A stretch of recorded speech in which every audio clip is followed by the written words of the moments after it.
Juan March comenzó como un vulgar contrabandista de tabaco y terminó amasando una de las mayores fortunas del mundo entero. Era astuto y despiadado, como el mismísimo Thomas Shelby, pero peor, porque su historia sí que ocurrió en la vida real. Se le atribuye la siguiente frase: si robas un pan, te llamarán ladrón; si robas 1.000.000, te dirán estafador; pero si robas cientos de millones, te llamarán magnate y se arrodillarán ante ti. Esta es la historia de uno de los mayores imperios del siglo XX, un imperio que comenzó desde lo más bajo y terminó influyendo en guerras y gobiernos. Algunos lo llamaron el Rockefeller español, pero su historia a mí me recuerda más a la de un Peaky Blinder, corrupto e imparable. Esta es la historia de Juan March.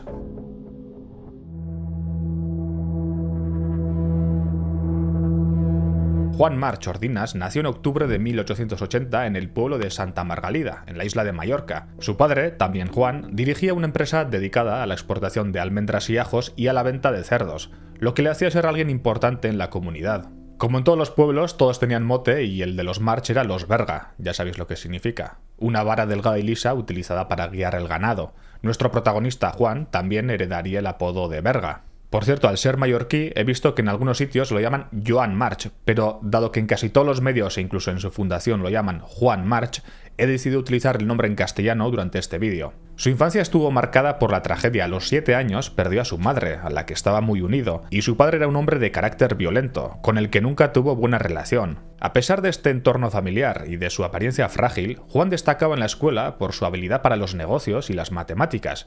Estando en la escuela, robaba cigarros a su padre y luego los vendía a sus compañeros, pero ojo a este dato, los vendía por caladas, un tiburón adelantado a su época. Más tarde estudió comercio en el colegio de Santa Teresa de Ponteínca, donde iban los niños ricos. Rápidamente destacó por sus dotes para los negocios y su capacidad para influir en los demás. Todo iba genial hasta que le expulsaron por acosar a una limpiadora. Ya apuntaba maneras. Entonces su padre decidió enviarlo como aprendiz de Antonio María Ques, alias Torró, un importante empresario del que Juan March empezaría a aprender sobre negocios. En el futuro, Torró sería su principal socio y colaborador.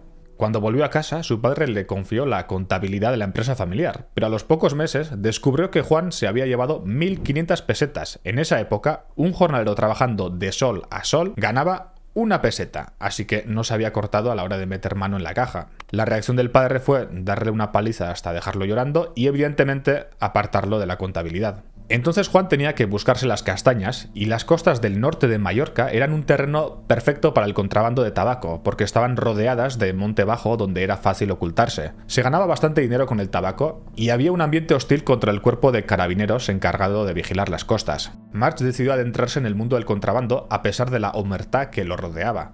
Y preguntando llegó hasta un tal Fasol, un contrabandista veterano. March le ofreció pagarle casi el doble de su tarifa habitual a cambio de trabajar exclusivamente para él. Y algo debió de ver Fasol en March porque, a pesar de su juventud e inexperiencia, aceptó. Fasol viajaba hasta Argel haciéndose pasar por pescador, pero allí cargaba tabaco. Cuando volvía a Mallorca, esquivando la vigilancia de los carabineros, daba la señal a otros hombres que le esperaban ocultos en la costa y le ayudaban a descargar en la playa. Luego el tabaco se vendía libre de impuestos, dando un gran margen de beneficios. El día pactado para el primer viaje, cuando Fasol estaba listo para partir, March se presentó delante de la barcaza con un carro lleno de ajos. Había que aprovechar el viaje. En Argel, un agente de March compraría el tabaco y vendería ya de paso los ajos de la familia. Así funcionaba la mente de March, y esta asociación fue un éxito y March introdujo a la empresa familiar en el lucrativo negocio. Pero March quería expandirse y se dio cuenta de que necesitaba la cooperación de políticos y fuerzas de seguridad. Y tampoco es que disimulara mucho. En los libros de contabilidad de la empresa incluía los pagos destinados al soborno de carabineros. Y a partir de ahí, el arma definitiva de March sería la corrupción. Empezando por el cuerpo de carabineros, acabaría corrompiendo a alcaldes, jueces e incluso ministros. Aprovechando que tenía en nómina a los carabineros, pudo hacerle la vida imposible a sus competidores, los Garau, que casualmente siempre veían que sus cargamentos eran interceptados incluso en una ocasión, uno de sus marineros murió sospechosamente. Al final, los Garau cedieron y se asociaron con Juan March. En 1905, a sus 24 años, Juan ya tenía su fábrica de tabaco, una buena situación económica y la edad perfecta para casarse con la hija de un rico comerciante.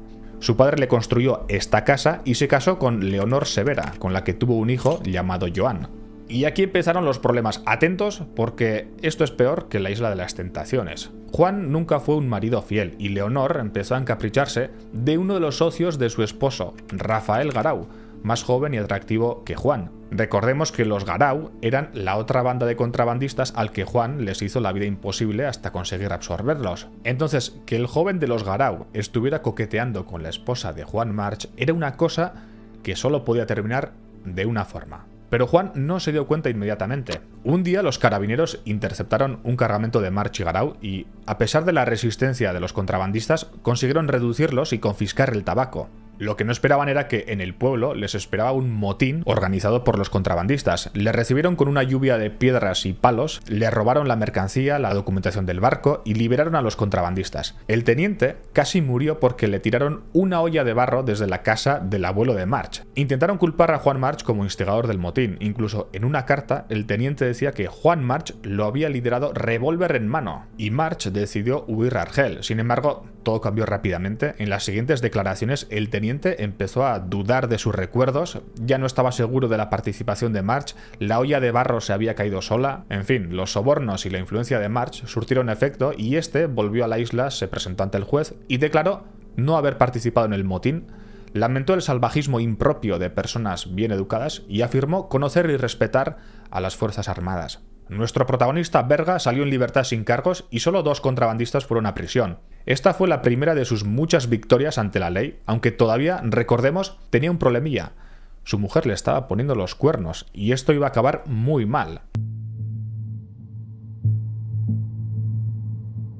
El caso que perseguiría a March durante toda su vida sería el asesinato de Rafael Garau. Recordemos que Leonor se había encaprichado de Rafael y aunque por las cartas que se conservan parece que era Leonor la que estaba enamorada y por parte de Rafael el amor no era tan correspondido, algo había ahí. Cuando Rafael se fue a Argel a dirigir la fábrica de tabaco de su familia, Leonor le enviaba cartas a diario. March sospechaba que algo raro pasaba y descubrió todo a través de la sirvienta de Leonor. Y herido profundamente en su orgullo, March organizó, presuntamente, pues nunca se demostró, un siniestro plan para vengarse de Rafael.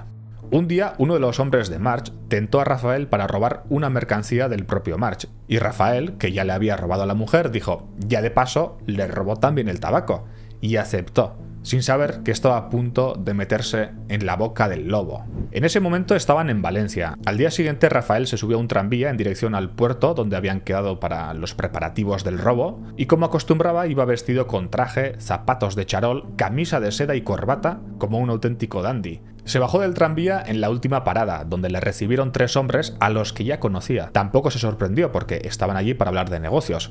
Se acercó a saludar y de repente el más fuerte le cogió por la espalda y le inmovilizó, mientras los otros 2 sacaron sus cuchillos. Rafael Garau recibió 16 puñaladas. El vigilante de una estación cercana llegó para escuchar sus últimas palabras. «Malos amigos», dijo, mientras se desangraba hasta la muerte. Horas más tarde, March, con el tacto que le caracterizaba, envió un mensaje al padre de Rafael. Tu hijo ha sido asesinado horriblemente. El funeral se celebró en Palma de Mallorca. Las autoridades locales se sentaron en primera fila. En segunda fila se sentaron los familiares de Garau y March y la tercera todos los contrabandistas de la isla. La escena perfecta del entramado de corrupción que gobernaba la isla. En la ceremonia, al paso del coche de March, alguien gritó «¡Asesino!». Aunque el entierro y la misa se celebraron con normalidad, el ambiente estaba enrarecido, todos sabían lo que había ocurrido. Leonor, horrorizada al conocer la noticia, corrió a encerrarse en su habitación. Alguien la oyó gritar y no se supo de ella nada más en los siguientes días. En lo sucesivo, viviría dedicada a la religión. Una vez nombrado juez para el caso, March, como acostumbraba, se presentó para declarar antes de que lo citaran. Preguntó al juez si hacía falta pruebas para inculparle. El juez, sorprendido por la pregunta, afirmó que así era, a lo que March contestó: «Entonces será muy difícil procesarme». Y así fue, la investigación fue un desastre, nadie cooperaba y a pesar de las recompensas ofrecidas por los Garau, nadie aportaba ninguna prueba. Aunque los hombres de March fueron acusados y el caso fue muy mediático en la prensa, todos salieron absueltos. Juan March abandonó Santa Margalida después de lo ocurrido y se dice, aunque imagino que con algo de literatura, que juró no regresar a la villa hasta ser el hombre más rico del mundo. Rafael Garau pasó a ser una especie de mártir de muchas de las familias de la isla y un fantasma que perseguiría a March durante toda su vida. A principios del siglo XX, España y Francia controlaban el norte de Marruecos, pero las tribus locales, organizadas en guerrillas, atacaban a los obreros y tropas. March, que operaba en la zona, vio la oportunidad. Las guerrillas necesitaban armas y munición, y él se las podía suministrar. Durante la guerra, que continuaría hasta 1927, March vendía tabaco a las tropas españolas y al mismo tiempo armas a los guerreros del caudillo Abdelkrim que las atacaban. Para redondear el negocio, en 1916 impulsó la fundación de la naviera Transmediterránea. Su objetivo era monopolizar el transporte marítimo desde la península a Ceuta y Melilla. Es decir, las tropas españolas, el armamento y todo lo necesario para la guerra también era servido por March. Al igual que Tom Shelby en los Peaky Blinders, el contrabando se le quedó pequeño a Juan March y empezó a construir un imperio siguiendo una premisa que siempre repetía: ¿por qué servir a uno de los dos bandos si podías beneficiarte de ambos? El patriotismo es de pobres, bro. En 1914 comenzó la Primera Guerra Mundial y todas las partes sabían que la flota de March en el Mediterráneo podía ser muy útil. Sus contrabandistas conocían el terreno y llevaban años burlando a las autoridades españolas. Así que prestó sus servicios a Alemania, Gran Bretaña y Francia, que siempre sospecharon que March trabajaba con ambos bandos. Y aquí hubo una serie de actividades dignas de una película de espías. Hizo negocios con los alemanes para que sus submarinos no atacaran sus barcos. Impidió que el banco Crédito Balear, del que era uno de los principales socios, colaborara con la venta de títulos de deuda con los que los franceses pretendían financiar la guerra. Y para colmo, se ofreció a pasar información alemana a los servicios de inteligencia británicos, a cambio de protección para sus operaciones en el Mediterráneo. A pesar de las protestas de los franceses, los británicos accedieron. Sin embargo, en julio de 1915, un mercante francés, el Colonial, divisó a 4 barcas de vela suministrando combustible a un submarino alemán cerca de la costa de Cap de Pera. El submarino rápidamente se sumergió y los barcos huyeron. Los franceses pidieron explicaciones a Torró, lugarteniente de March, pero este negó cualquier acusación y escribió al agente británico James McNaughton. Para Torró, el suceso era inverosímil. En las costas de Mallorca jamás se abastecería un submarino alemán, y si tal cosa sucediese, la organización de March lo sabría minutos después. En realidad, el propio Torró había organizado esa operación de suministro y otras muchas, pero viendo que los franceses insistían en acusarle, cambió de táctica. En lugar de negar el suceso, culpó a otros contrabandistas, y como funcionó, probaron a inculpar a sus nuevos enemigos, la familia Garau. Para ello fabricaron cartas falsas que lo relacionaban con los alemanes. March también envió una carta a uno de sus socios sabiendo que la carta sería interceptada por los servicios secretos aliados. En ella contaba que su organización estaba impidiendo todo tipo de avituallamiento y suministro a los submarinos alemanes, y él era un firme defensor de la causa aliada. Los franceses no se lo tragaron porque siguieron dificultando el contrabando de March, pero los británicos estaban tan contentos con la colaboración de March que insistieron a los franceses que le permitieran traficar. No es que los servicios británicos fueran tontos, simplemente la información que obtenían de March era más valiosa que los problemas que generaba. March utilizó otras estrategias un poco más retorcidas para ganar dinero. Fletaba barcos mercantes y aseguraba mercancías valiosas con una compañía británica, Lloyds. Luego informaba a los alemanes la ruta del mercante para que lo hundieran. La mercancía que cargaba eran cáscaras de almendras, pero el seguro le pagaba como si fueran mercancías valiosas. También vendía rutas seguras a barcos, pero luego avisaba a los alemanes para que se apoderasen de la carga. En otra ocasión vendió la posición del espía alemán Wilhelm Canaris. En Cartagena, los británicos organizaron un dispositivo para capturarle, pero cuando llegaron, March también había avisado a Canaris del dispositivo y este logró escapar. Como decían los informes británicos, da igual la manera, él siempre gana. Después de la guerra, Juan March ya era un hombre rico, pero su fama todavía estaba a punto de estallar. El periodo de entreguerras fue un periodo donde los productos básicos escaseaban, en parte porque gente como March se había dedicado a exportarlos a otros países aprovechando la guerra. Sin embargo, Juan March supo ganarse a los trabajadores y a los socialistas, que empezaron a verlo como una especie de capitalista moderno. De hecho, en esa época se dedicó a hacerse con las antiguas posesiones de los nobles, les hacía préstamos que sabía que no podrían devolver y les hacía dejar como garantía sus propiedades. Luego, cuando ya eran suyas, las parcelaba, introducía nuevos cultivos y las revendía a mayor precio. En los próximos años siguió haciendo negocios y se acercó a Madrid, donde vio que estaba el verdadero poder. Le regaló un paquete de acciones de Transmediterránea al rey Alfonso XIII para obtener tratos a favor. También consiguió comprar al ministro de Hacienda, Santiago Alba, quien le concedió permisos exclusivos para Transmediterránea y se convirtió en su socio en diversas empresas, incluyendo el diario La Libertad. Porque sí, Juan March también controlaría muchos periódicos. Todo parecía ir viento en popa hasta que en 1923 llegó la dictadura de Primo de Rivera y este no era muy favorable de March. De hecho, declaró lo siguiente: cuando consiga meter mano a Juan March, lo hago fusilar. Por si fuera poco, el hermano de Rafael, Francesc Garau, había reunido nuevas pruebas, incluyendo las cartas de Leonor, y el caso del asesinato de Rafael Garau, que parecía olvidado, se reabrió, poniendo en aprietos a Juan March.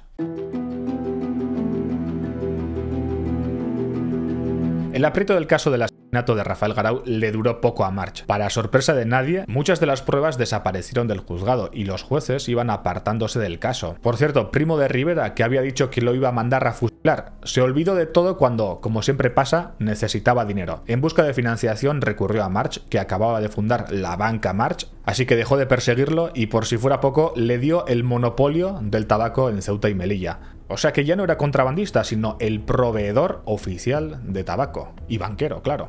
Este podría ser el prime del señor Berga, pero el lore de España es tremendo y enseguida cayó Primo de Rivera y se proclamó la República en 1931. Y los republicanos odiaban a March. Le habían pedido dinero para acabar con la dictadura y este se había negado. Así que cuando llegaron al poder, le quitaron el monopolio del tabaco y todos los enemigos se unieron para acabar con él. Los Garau, el fiscal general Galarza o el ministro Indalecio Prieto. La consigna era: o la República sometía a Juan March o Juan March sometería a la República. Y esta vez de nada sirvieron sus influencias, sobornos ni amenazas. Esta vez estaba acorralado, acusado de haber hecho tratos ilegales con la dictadura, y terminó encerrado en la prisión de Alcalá de Henares. Ojo, no era el típico preso, desde allí seguía manejando todos sus negocios, se movía libremente, se reunía con sus socios en una sala y recibía visitas de señoritas. De hecho, aun estando en prisión, pudo vengarse de la República al financiar un plan de José Sanjurjo, al que le conoció en Marruecos, para dar un golpe de Estado. El golpe fracasó estrepitosamente, la República estaba al corriente de todo, las tropas leales estaban esperando a los golpistas y estos se unieron a Berga en prisión. Pero igualmente, tampoco había grandes pruebas para mantener encarcelado a March. Además, era muy impopular mantenerlo dentro porque el maldito March controlaba casi toda la prensa y estos escriben artículos a su favor. También se presentó a la elección como miembro del Tribunal de Garantías Constitucionales y ganó. Y todo esto desde dentro de la cárcel. Hasta pudo seguir incordiando a los Garau sin problemas. Con sus tejemanejes consiguió que Francisco Garau terminara en una trampa donde se vio obligado a sacar una pistola y acabar con Jaime Ramís y Bernard Sureda, ambos colaboradores de March. Y por eso terminó Francesc Garau en la cárcel también. Cuando el gobierno liberal socialista cayó por el suceso de Casas Viejas, el nuevo presidente era Lerroux. Aunque su excarcelación era cuestión de tiempo, March estaba cansado de la cárcel. Había afectado seriamente a su salud, así que se despidió de todo el mundo y se fue. Parece que podría haberlo hecho en cualquier momento, simplemente compró a varios funcionarios de prisiones y se arriesgó a que los guardias le disparasen. Un vigilante le abrió todas las puertas, incluida la principal, y luego se marcharon juntos en un coche que les esperaba. Tenía el apoyo de los servicios secretos británicos, así que viajaron hasta Gibraltar, donde fueron recibidos con gran expectación, y desde allí embarcó a Francia. Cuando el nuevo gobierno le dio garantías de no tener que volver a la cárcel, regresó a España y siguió con sus negocios. A March le gustaba mantenerse en las sombras. La exposición pública no era buena para los negocios, eso lo sabía bien. Por eso, la publicación en 1934 de El último pirata del Mediterráneo no le hizo ninguna gracia. Era una novela llena de detalles escabrosos sobre un personaje ficticio que, sin duda, era él mismo, era Juan March. Intentó comprar todas las ediciones e interpuso demandas judiciales contra el autor, Manuel Benavides, pero la novela fue un éxito. Hasta se enseñaba en las escuelas de la Unión Soviética y terminaría siendo prohibida durante el franquismo. Mientras tanto, el gobierno de Lerroux terminó debido a varios escándalos de corrupción. Y si conocéis el lore de España, sabéis lo que viene ahora. Nuevas elecciones democráticas en las que Juan March influiría a su manera. En 1936 el Frente Popular ganó las elecciones, pero los militares prepararon un golpe de Estado y el resto es historia. Lo que puede que la gente no sepa es que Juan March estuvo con el general Mola, líder de la conspiración, desde el principio. Juntos convencieron a otros generales y líderes políticos, incluido el general Franco. A March no le caía muy bien, pero podía liderar las tropas situadas en Marruecos e iniciar el golpe. Así, el 18 de julio fue trasladado de Canarias a Tetuán por un avión alquilado por March, el Dragón Rapid. El alzamiento ni triunfó ni fracasó y así es como comenzó la Guerra Civil Española. Y la colaboración de March fue indispensable para los rebeldes, aportó los contactos y el aval necesario para armas y munición. Sus barcos de Transmediterránea se usaban para abastecer y transportar a los militares, consiguió combustible estadounidense y adelantó el dinero para pagar al contado los aviones italianos. Por si fuera poco, abrió líneas de crédito de hasta 10 millones de dólares para los rebeldes. No es tanto comparado con lo que luego aportaron los alemanes e italianos, pero fue fundamental al principio de la guerra. Cuando la guerra terminó, March recuperó todo lo aportado con intereses, cosa que no le hacía mucha gracia a Franco, pero bueno, March siempre tenía lo que quería. Además fundó empresas como Aucona y Juan March & Company para hacerse con el monopolio de las mercancías que entraban y salían de España, y también se construyó un palacio en Palma. Luego llegó la Segunda Guerra Mundial y los ojos de March le hicieron chiribitas. La premisa era la de siempre: ¿por qué negociar con un bando si podía hacer negocios con los dos? La mayor contribución de March a los aliados fue la operación de soborno a los generales españoles para evitar que España se uniera a los nazis y entrara en guerra. Este fue un proyecto de Churchill y March lo coordinó todo. Ojo, no por ello March dejó de colaborar con los nazis. Suministraba sus submarinos, se ofrecía como testaferro de las inversiones nazis en España y recibía oro expoliado para cambiarlo por dólares y así comprar suministros para los alemanes en Estados Unidos, con una comisión del 10%. Además, aprovechaba que el gobierno de Franco dictaba medidas hostiles contra las empresas del bando aliado y se hacía con ellas a precios ridículos. Con la victoria aliada, en España, algunos militares exigieron a Franco la restauración de la monarquía borbónica, mientras los republicanos exiliados creían posible una transición a la democracia. Todas estas fuerzas constituyeron como oposición a Franco y March les ofreció financiación. Esto no le gustó mucho a Franco, evidentemente, y March decidió que igual era mejor vivir en Ginebra. Después de tanto favorecer a su victoria, ahora la política económica franquista era un incordio para sus negocios. Sin embargo, Churchill ya no veía a Franco con malos ojos, un poco fascista, sí, pero al menos era anticomunista. March decidió reconciliarse con la dictadura y Franco, recordando lo ocurrido con la República, optó por no contrariar a March.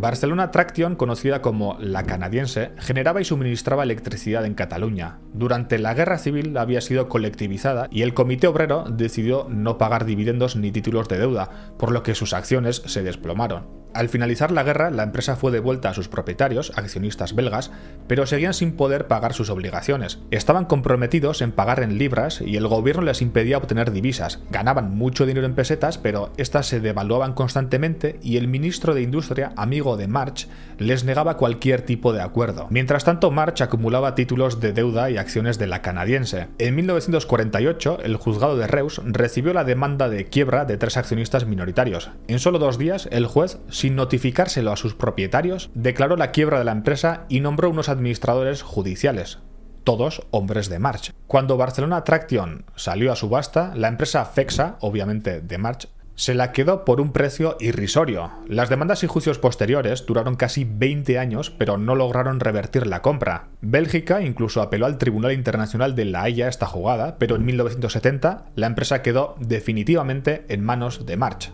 Nuestro protagonista belga no pudo disfrutar esta victoria porque en 1962 su Cadillac fue arrollado por otro coche. A sus 81 años, gravemente herido, pidió la confesión y, según cuentan, exclamó: «He hecho el mejor negocio de mi vida». Tras días de agonía, murió el 10 de marzo. A su entierro en Palma asistieron numerosas personalidades de la política, los negocios y la cultura. En mi opinión, su historia tiene muchas similitudes con la ficticia carrera de Tommy Shelby y los Peaky Blinders, desde el contrabando vulgar y la violencia hasta el tráfico de armas, acumular fábricas, empresas y llegar a influir en los acontecimientos políticos más importantes, por no mencionar el hecho de hacer tratos con Winston Churchill. También es verdad que otros lo llamaron el Rockefeller español, y es que, según el diario The New Yorker, March llegó a ser la 7ª fortuna mundial. No en vano se le atribuye la frase: si robas un pan, te llamarán ladrón; si robas 1 millón, te dirán estafador; pero si robas cientos de millones, te llamarán magnate y se arrodillarán ante ti. March dejó como legado una fundación con su nombre, la Fundación Juan March, dedicada a promover la ciencia y la cultura, igual que hizo Rockefeller con su fundación.